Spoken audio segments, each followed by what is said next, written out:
Hey guys, so today we're talking about the Ruger RXM versus the Glock 19 Gen 3, and we're going to put them to the test at the range and find out if one is better than the other.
So we're going to be standing at a distance of 5 yards and performing 3 different drills for each firearm. We're going to start with the 2-2-2 drill.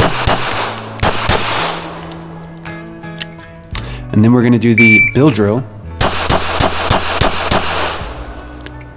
And finally, we're going to do the Mozambique drill. Ooh.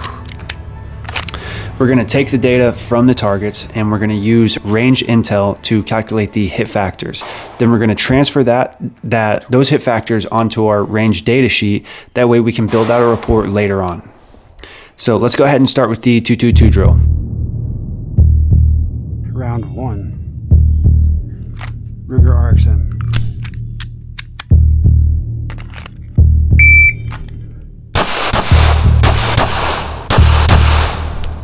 2-2-2 drill, round 1, Glock 19.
Bill drill, round 1, Ruger RXM.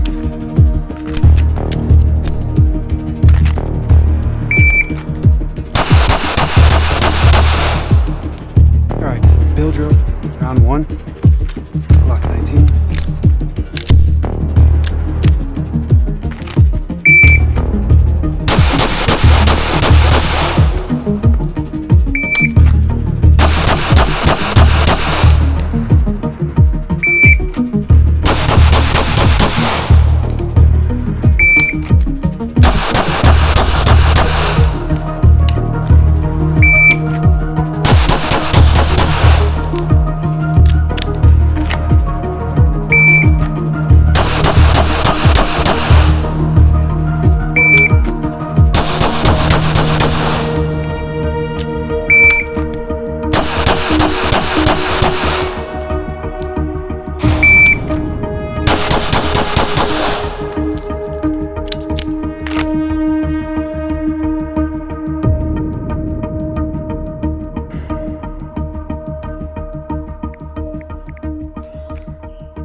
Okay, so let's talk a little bit more about the Ruger RXM. So the Ruger RXM, it's a fantastic gun. I had a lot of fun getting to shoot it.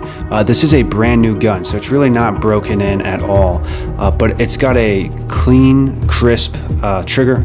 Works great. I had no issues. There were no reliability issues with it. It comes optics ready, and it's got some really great iron sights right out of the box, and the front sight is actually a tritium, so you can see it at night. The gun is pretty awesome.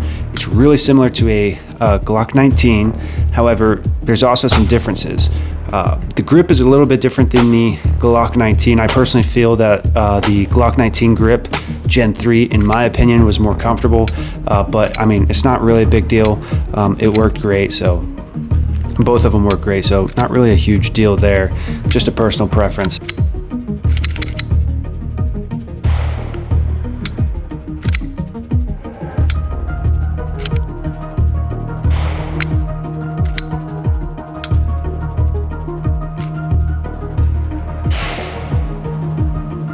Okay, so the Glock 19 Gen 3, this is an older generation of the Glock, and most people are familiar with it.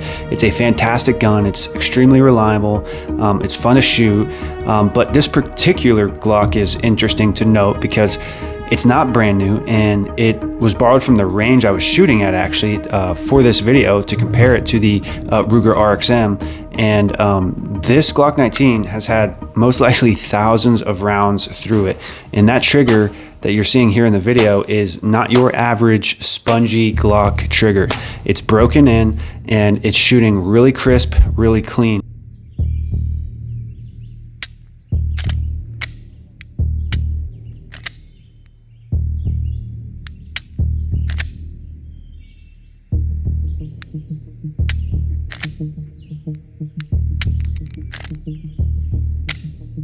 So the Glock 19 came out on top for this test.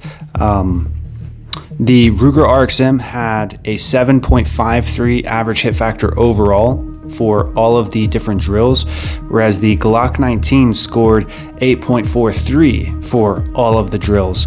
So if you actually go down and you look at the firearm and drill heat map, I think that explains it really clearly why this happened, and I'll provide some more information as to why I think this happened.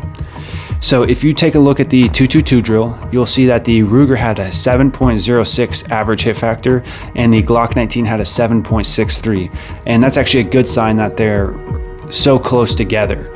In my opinion, that's a really good sign. If you go to the Mozambique Drill, you also see that they're almost exactly the same. We got almost the exact same scores. We got a 6.00 average hit factor for the Ruger and a 6.03 for the Glock 19 Gen 3, which is great. Now, however, if you look at the Bill Drill, this is where there's a huge difference.